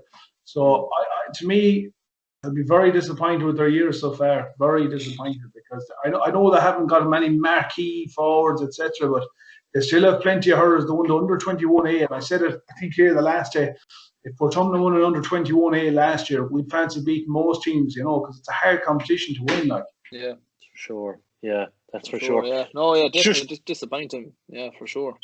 Yeah. Just on to Group 3 then. Mulla and Pearses. Jesus, Pearses was supposed to be, from what I've heard, they were supposed to be very good and much improved. I saw this game, would you believe? But good. Yeah. Sticking over the wall. Don't tell anyone I saw it. That's fine. That'll be just between us. But to be honest with you, Mulla got out of jail, in my own humble opinion. But you know what? Credit to them. They stuck to it. They stayed at it, and they never gave in. David Glennon started off very well in the full forward line with Cathal Durban, and Finian Coon was in the other corner. But as the game went on, he was well nullified, and they brought him out into the half forward line. He got more in the game, which I think going forward for Mulla, I think they'll need to it's grand playing him in the full forward line, but they struggle to get enough of ball in him, and it's pretty easy, as I see. You get a Tigers corner back there, and he'll wrestle with him and whatnot. I think they need to get him on the ball, because he wins frees out in the half forward line, etc. Cathal Durban missed a couple of handy frees that he would have been disappointed with as well. The truth being told, they actually started the game off really well. They went 3 or 4 points up, and then Pearses completely took over. And to be fair to Pearses, they they really played some good hurling. It was a tough game. Now there was a lot of hard hits down in Loughrea. There was good hard hitting in it, but Pearse are going to be very disappointed. They brought on a sub. Mulla got a cracking goal. He's a young Canlon, I think it was. Yeah, Sean Canlon, yeah. Yeah, got a great goal, caught in over the corner back and stuck in the net. A super finish. And then Pearse went down. I wouldn't call it a chance, but that a 21-yard free. I'm not even sure it was a free, to be honest. The rest gave it a free, but they blocked it, cleared it down the lines. But you could see by the Mulla players, you could see by even the celebration after, they knew they kind of got out of jail. Like, and that's them. Yeah. That's them damn close to getting up Senior A now the next day as well. We would have worried for Pearse's Patrick before this weekend, but kind of the return there of Ronan Bellew at full forward as well was a massive boost, and he picked off 4 points in play. Like, going through it there, they kind of went with a kind of tried and trusted really lineup. Glad we've seen kind of down through the years, like your Emma Wards, your Tomas Flannery's, and a few more like that. There's light at the end of the tunnel, as they say, and they were, by my reckoning anyway, and from chatting to people, they were supposed to be unlucky that they didn't get something from the game at least. Yeah, well, like, look, based on what we heard and what lads saw from the first day, you were right to fear for them. You know, if they continued to perform like that, they wouldn't have come that close to Mulla the last day. You know, so obviously things did improve big time for them. Bellew going back in there is going to add an awful lot. He's a natural. He's a classy hurler, like, in fairness, and he's a fella that's able to pick off scores from play, which is what they didn't have the last day. So it was always going to make a difference. Tomas Flannery the same way. I know he only scored 1 from play, but still, there's that sort of a presence about him. He's a scoring forward, you know. So yeah, Gary Lally picked off 2 in the corner. Very good. That Gary Lally was excellent. He caused all sorts of problems, even though he only got 2 points. He was a handful. Now he came out the middle of the field. He was winning balls. It was excellent. Yeah. So like it's a case of too little, too late at this stage in terms of qualification. But like, performance wise, they've offered enough to suggest they'll have plenty in the tank to stay up anyhow, you know. But it comes down to the last day, and the way it's worked out for Mulla now, themselves and Ascrovona, they've a free shot the next day at getting up Senior A, safe in the knowledge that no matter what, they're qualifying out of the group, you know, which is, it's a lovely position to be in, that's for sure. Yeah. Just on that Ascrovona game, then, like, they defeated obviously Kilnadeem and Leitrim 220 to 119.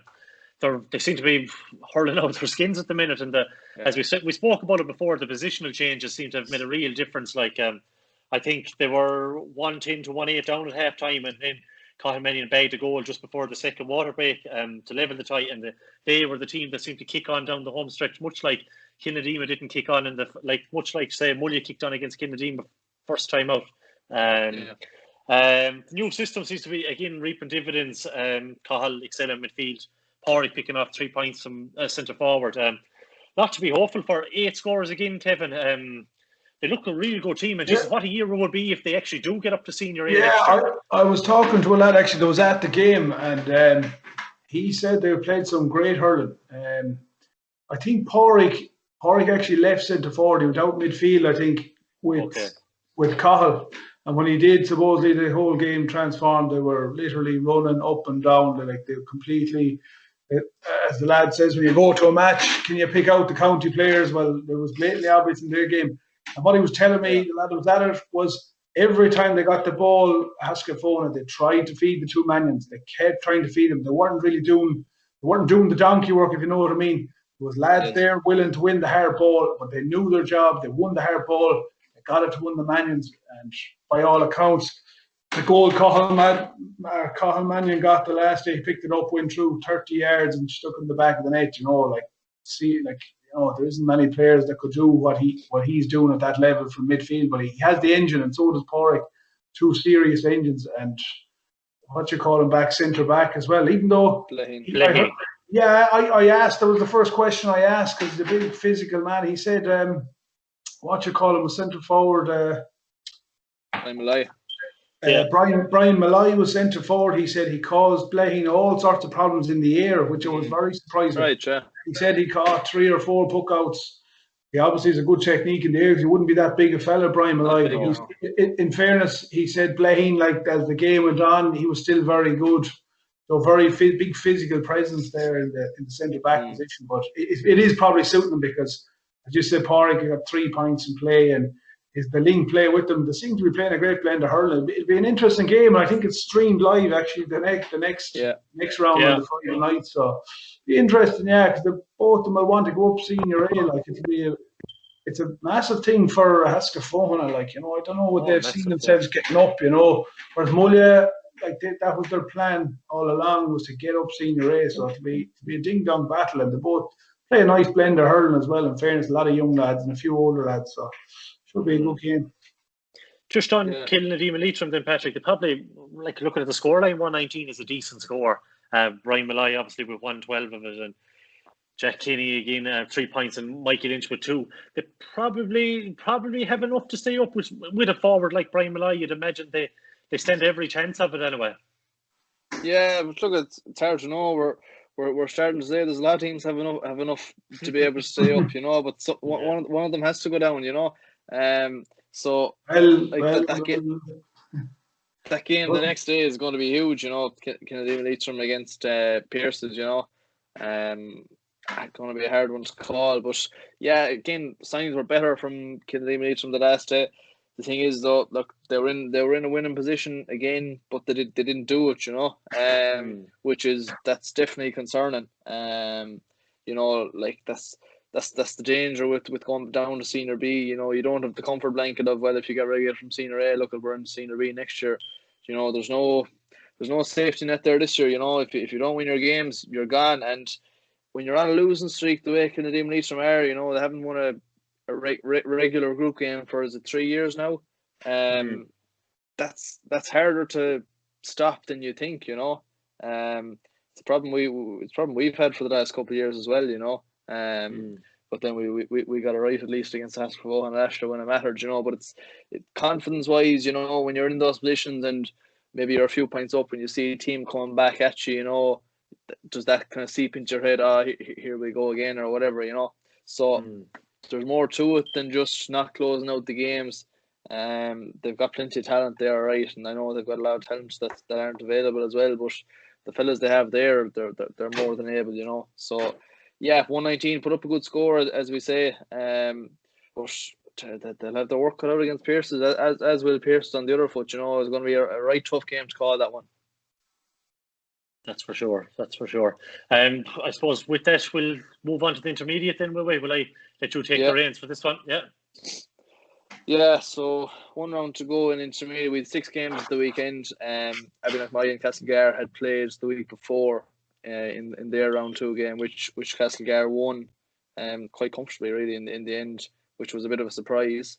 And that, coupled with Kiltormer's win against Cylon last weekend, means that all 4 teams in that group have a game won each, which means it's a straight shootout, the 2 matches next weekend. Cylon against Abenakmaghy and Kiltormer against Castlegar. The 2 winners will go through. So Kiltormer Cylon 115 to 1-8 it finished. A result not many saw coming. We certainly both picked Cylon and expected them to win, probably with a small bit in hand, given what we've seen from Kiltormer the last couple of years. But second half, a relatively even opening half, but 172 points, Kiltormer outscored Cylon in the second half. So look, based on that, no surprise why they won the game or how they won the game. Cylon very disappointing, having led 168 points at half time, in a good position, but just didn't happen for them at all in the second half. It's a fierce even competition though, isn't it? Just looking at it there, I think Turloughmore are qualified, right? And every single one of the other 14 can still get through if results go their way and everything with a round to go. So there's going to be some action in that intermediate championship, and lads checking phones on the last day and everything. I had rows with lad after being involved in intermediate last year. I was telling them that there's at least 8 to 10 teams that could actually win intermediate, and they still tell me there's only 2. But I've seen them all playing. They're so balanced. You wouldn't believe it. Now, obviously, you have the 1 or 2 teams like Kilkenire and we'd say even Turloughmore maybe. But other than that, this year, even looking at it, Mike Cullen are getting caught, Aircourt are getting caught. It's wide open. It's a tough championship to win. You learn not getting up out of that. I tell you, for nothing. Yeah. But you talk about there being 6, 7, 8 teams, whatever. like when you look at last year's championship, you would have put, if you were to say Kinvara would have been around that sort of bar. They wouldn't have been nowhere near your top five, you know. They 100%. I can tell you because I would have been asking questions. I've seen Kinvara play. Kinvara drew with Ceylon last year in the stadium. So, you know what I mean? Yeah. Ceylon went out and got beat by Kiltormer. Kiltormer were supposed to be relegated to Junior A. There you go. yeah. Look at it like that. Yeah. And like you talk about your top 3 or 4 that Mike Cullen and Amelia Kercourt are included, and we'll talk more about them in a few minutes. But highly likely one of them are going to be gone come next week as well, you know. Yes. So as you say, there's nothing clear cut about this championship. And if there's draws in that first group, then as well you have Kiltormer, Ceylon. If that group, if there's a draw in them 2 games, that'll leave. Does it go to score difference or score difference? Difference, in that case, score difference. And if it comes down to it, it scores 4. Then, like, as far as I know, the last group could be, hypothetically, if it's a draw, it's down to scores 4. And so whoever scores the most is through. So I think is it Mila to get through, they have to score 22 points if it's a draw. And that should be enough that should get them over the line. But Jesus, it'll be fierce Arsenal and Kilbacon. But we'll leave that one to the end anyway. But it's some year for Kilbacon, like. Some years, but they haven't won a game. No.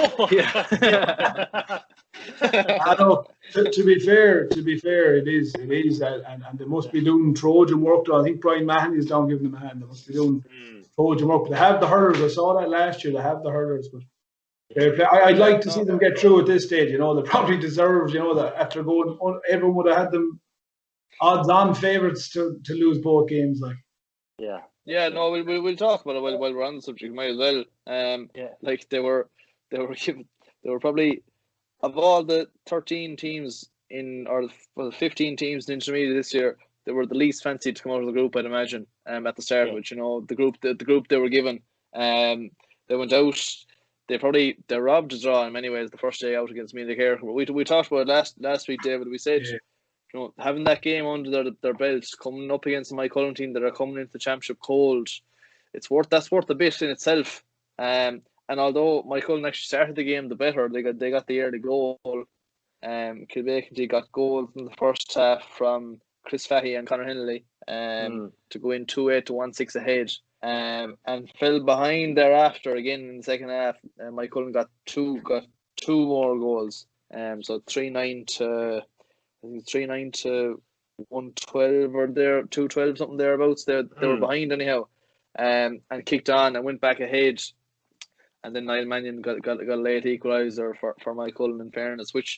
So look, wasn't a bad result for Kilbacon. Certainly would had they won the game, they'd definitely be through. But they're in a great position now. Like the chances of that game between Aircourt and Mike Cullen finishing as well, you'd say it's fairly slim, but the way things are going, you can't guarantee that either. Depends on who's answering the phones now this week. we won't talk about running close, will we? No. No, McCarthy's is close to Kilbacon anyway because they're hurt. They're gone. They have no opportunity to over celebrate, as they say. I know. I know. I'm only messing, but it's just unreal for them, like, really, because they're just such a, no more than yourselves, Pat. It's just a tiny parish like this. I'd say there's probably maybe 30, 40 lads hurling maybe between the few teams, like, and just to like put it up to probably 2 of the biggest teams in it, and you know, not be beaten, and now we're standing the cusp of going in onto the last 8 as Savage. Well, I was just going to say, like, if you at the start of the year and you asked about the top 3 teams, you probably would have had Kilkenire and Aircourt and Mike Cullen. And if you had the bottom 3 teams going in the last year, you probably would have had maybe Kiltormer, I suppose. You would have had Kilbacon, like. So it's 2 savage results, to be honest. Yeah, that's for sure. No, for sure. But as I said before, there's a lot of talent over there. Like I heard with most of those lads growing up along, like, you know. And there's plenty of talent in them, but just they hadn't managed to get it out of themselves for a number of years for whatever reason. And then in spells, then we'll say, like, they played Castlegar last year in the relegation semi-final as it kind of was, and they were worse than useless. They wouldn't have won. The Clanbradley Junior Beach definitely would have beaten them that way. Put it that way, you know. And then they went out in the relegation final, the decider against Kiltormer, and they were excellent. Like, they won the game comfortably in the end, you know. So it's just a case of, if they get through, you don't know who they're going to draw. They could well fence themselves to go on to a semi-final. Like, you know, that's the way it is. There'll be a massive pressure off their backs if they aren't talking about relegation for this year, you know. And it gives them an opportunity to kind of have a right cut at it, like, and you never know what's going to happen. But and with 3 teams in it, I presume they can't go into relegation anyway, can they? They can, but Mealy it has to be a draw, and Mealy have to score 22 points. But do you know, there's only 3 teams in that group, and there's 4 in every other group. So the bottom team so even though there's only 3, is it the third team in that group still goes into relegation? Still got it, yeah. They do, yeah. Jeez, to be awful unfortunate if they got relegated this year. That's right.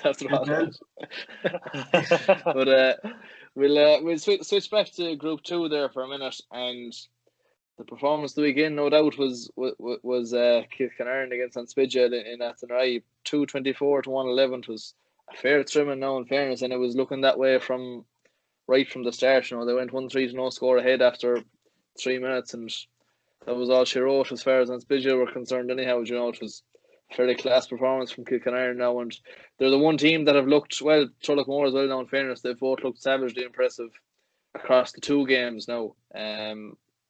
So thus far, they're looking like your top 2 teams in intermediate anyhow, for sure. And look, Anspidgel just had no answers to them, really. There's just so much quality all over the field in that Kilkenarn team now, and they're only getting stronger, as we mentioned before, with the young lads starting to come up now from Galway minor teams and that, you know.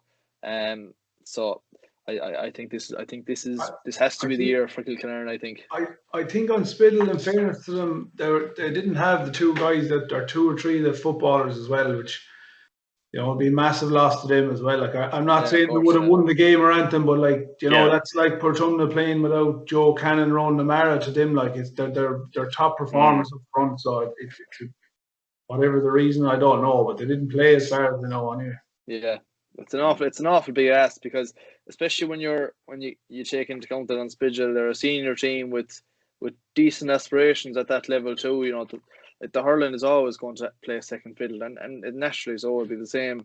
Like, I'd say Monavy Abbey have a similar sort of problem, or Abbey Knockmai would say now this year. You know, yeah, but I don't know what the story is. I don't know. I think it seems to be that a lot, not all, but some of the Galway footballers, they seem to look like they're just concentrating on their club football as opposed to playing every week, which is, look, it's fair enough if they're trying to impress their new manager, etc. Yeah, for sure. Sometimes you have to make the hard choices, but like Anspidgel have a lot of lads that play football and hurling. I'd say they're 10 or 12. It's nearly the same team, same panel.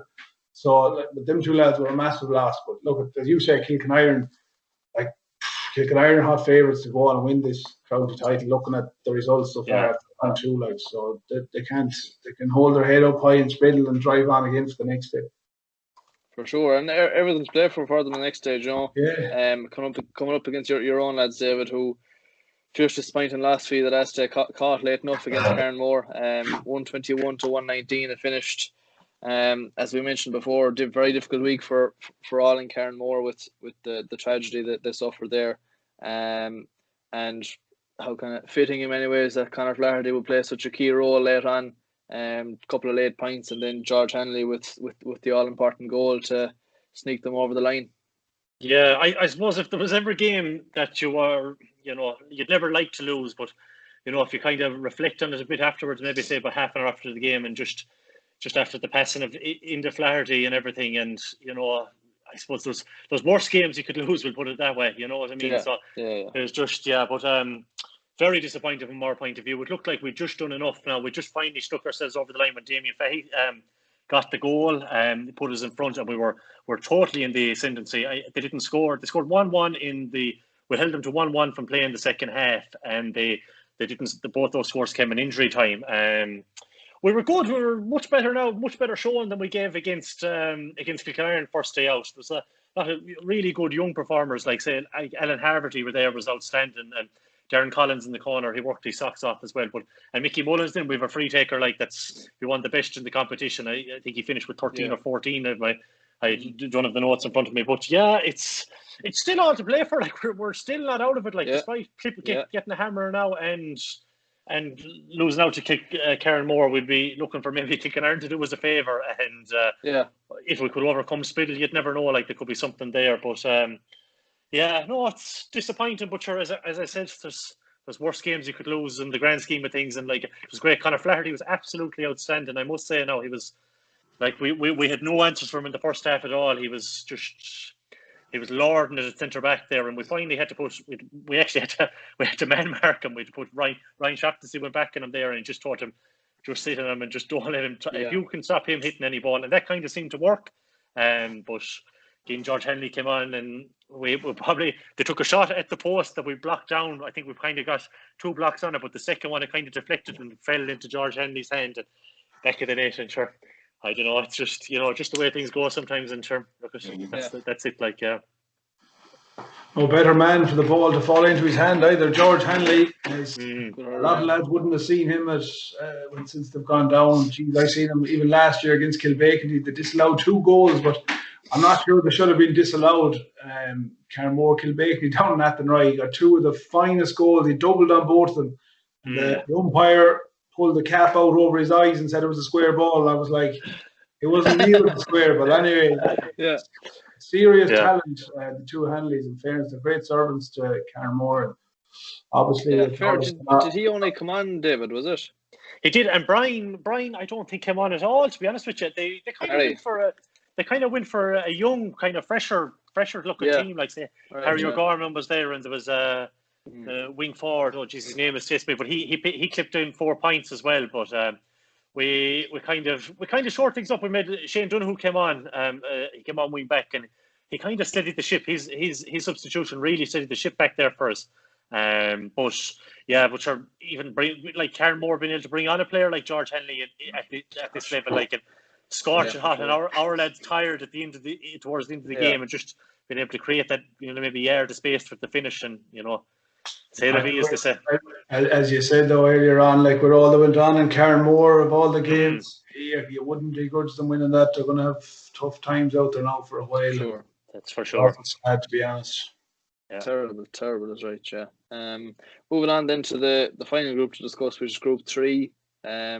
This group seems it's all about Turloughmore really here again, lads. Very impressive, comfortably beaten Rahul Newcastle the last 220 to 15 points. Rarely in doubt, really. They were controlled it right from the off, 110 to 5 up at half time. Rahul Newcastle started the second half fairly decent. In fairness, got 2 or 3 points and ate into the lead a small bit, but then they struck the second goal. Brian Callan struck the second goal, and there was never a doubt after that.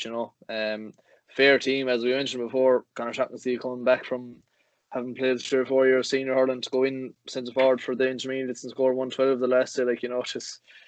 It's some talent to be able to have at your disposal at an intermediate level. And like what they're losing was what they've lost from last year to the seniors. They're getting back in regrades or whatever, new young lads coming up along you. It's always going to be an evolving team, but it's always going to be a quality team too as well. They've loads. Sure, I'm sure they have a junior B or C or whatever A team beneath that as well. That's probably pushing to get on the intermediate team. There was 2 sendings off there as well. I know Rahul that Andy Dunn sent off. Like he'd be a big player for them. For taking frees alone anyway. Do you know what I mean? Yeah. And I don't know what the story is up there. I know from last year, chatting the lads there after the game, like Brian Kelly in goals isn't playing. John Hanbury's not around. He was a full back. Conor Quigley, the centre back's not around. Eamon Brannigan hasn't been playing. Willie Mackey was one of the top forwards we had last year. He's not playing. The truth being told, like they're well down. Like I know they have a big pick, but to me, like when I was up there last year, them lads I'm after naming were your top performers. Like, so I don't know what the story is, but they need them lads in the field if they're going to compete. Like that group on paper looked like it was a group that was going to be a tough group, push for county titles, but it's not working out that way. Turloughmore are cruising through it at the minute, to be honest. Like, and that's their second team. It'd be very disappointing for Clymer and Rahun if they can't progress. Rahun are gone. Rahun have Down now, who are after beating Clymer well. So like the hell out of Clymer, yeah. Yeah, so like no, but going to Clymer, I know a few of the lads out there, like Owen Fahy is injured and his brother Liam Fahy is out, and Joey Starr is out in Canada. Like they be in their top 3 performers as well from last year. So like that, no more than Rahun, you just at that level you can't afford to be missing big players. You have to have them all, and as you say with Turloughmore, they have loads. But be interesting last game now because none of them teams would have expected to be going into relegation anyway. That's for sure. So no, for sure. And like as you say, Down are the ones now in pole position to advance. They have Rahun Newcastle to come next, whereas poor old Clymer have to go and play Turloughmore, and hard to see that ending in any way other than a Turlough. Depends on what lads Clymer get back. Because I said to a lad, there'd be a good old fight in Clymer when there needs to be as well. Like might be out, you wouldn't know, like Turlough, even though they're well drilled Turlough, to be fair to them, like geez, the way this championship is going with if Mike Cullen or Aircorp leave it as well, like, and I know Kilkenny are there, but Turloughmore they'll quietly fancy themselves to do well in this championship. For sure. That's for sure, yeah. And like in fairness for Clymer, that game that lasted was the game to win though, and we're in a decent spot at half time. There were 9 points to 8 down, I think it was at half time, and then it just didn't happen in the second half at all. They only scored a point and a down kicked on and 110 there racked up in the second half, Jeremy Cummins very influential, Damien Comer, who's he's getting a proper run there with the hurl as well, as you talk about the Anspidja fellas not playing at the weekend. And Down had all their footballers playing. In the he took a couple of frees as well, Comer. He took a couple of frees because their leading marksman Niall Kineen didn't play at all. So like that would have been a huge blow. So when I heard he wasn't playing, and geez, I was like, geez, that's a big blow there. But to still rack up 119 is just it's a serious scoreline. Like, but they're not bad. They're not bad. I've seen them. I've seen them last year. They beat Rahun last year. Now we've been told Rahun we had 3 out of 3 won. We were in the top 2 in the group anyway, so we had a load of changes and stuff. But we still wanted to win the game. But they were 12 points up. I'd say at half time. Just we had enough players not to be 12 points down. But Down will be good enough. They'll definitely fancy themselves. The one thing about Down, the difference between Down and Clymer, I'd say they're probably a lot more experience in the Down team. The likes of Damien Comer, the Niall Coleman, there's another Coleman, the guy there from Kilcormac, Killahy as well. Peter Hillian. He was serious against Rahun last year. He was Egan kind of awkward, but very effective. Very effective. Geez, he looked like a lad who's going to get you. Very effective. Reading of the game, brilliant. Looks awkward striking, but still landing points from miles out the field, able to take frees and well able to go around and be. He'd be hard now for Clymer with a lot of young lads. He's well able to get stuck in. So that the experience there probably could cost Clymer if they get their players back. I'd give them a good chance. But, Liam Murphy's goal was the big score for Down. They're only 3 or 4 minutes into the second half, and that really kick-started it for them in the second half. As we say, only a point in it at half time, but once they got that goal, there was no looking back. Niall Coleman was he got a point, and then he kick-started a 7-point unanswered streak. He got 1, and then Kilcummins and Comer got 6, 3 each. And that there was no coming back from there for Clymer. So, Down heading into that final game with Rahun Newcastle now in fairly rude health and fairly confident, So, based on that, you have to fancy them to pick up a win there, and that leaves, I suppose, scoring difference probably will be decided then to see who finishes bottom between Rahun Newcastle and Clymer. So basically, Rahun have to do better than Clymer this weekend. I think there's only 2 or 3 points the difference in the scoring difference. So if Clymer got out against Turloughmore, and God forbid if they're bet by a few points, Rahun need to do the same. If not, 2 points within it anyway. So because it's hard to see. It's going to be hard for Rahun to beat Down now with the way things are going. And it's the same with Clymer, to be honest. So you wouldn't have thought now with the start of the year climbing around, wouldn't be worrying about relegation in that group. Like, you know, it's, yeah, but that's as you say, that's the way the Intermediate Championship goes. You but know, you're looking at. the one good thing about the new system, I have to say, is the fact you were saying earlier on there is every team has something to play for. Well, Turloughmore are true, but every other team have a chance of qualifying. Yeah, which is brilliant. Like, Jesus, that's brilliant. Like, that's you want championship hurling, third round of 3 out of 3 rounds, and the last round you want lads going hammer and tongs. Like, you know, it'll make it interesting at the weekend. I presume to be on the same time and all that. Like, but it'll be good old ding dong battles there. There'll be a lot of hurls broke. Absolutely. With that, so that'll draw close to our round 2 review show. Probably tune in next week. It'll probably be next Thursday again, Patrick, I'd imagine. And we'll have the calculators out. Yeah, exactly, with the preview shows, and we'll have the calculators out. Kevin, you might give us a hand with that. You can, the abacus or the you're the man for the point scoring. I have to go and see now. Speaking of maths, see how Ronnie Sullivan is getting on there. I was watching him earlier on. You can't beat a bit of snooker. Yeah. Perfect, lads. Thanks a million, and we'll leave it at that. Cheers, lads. Chat Take next it week. easy. Talk to you later.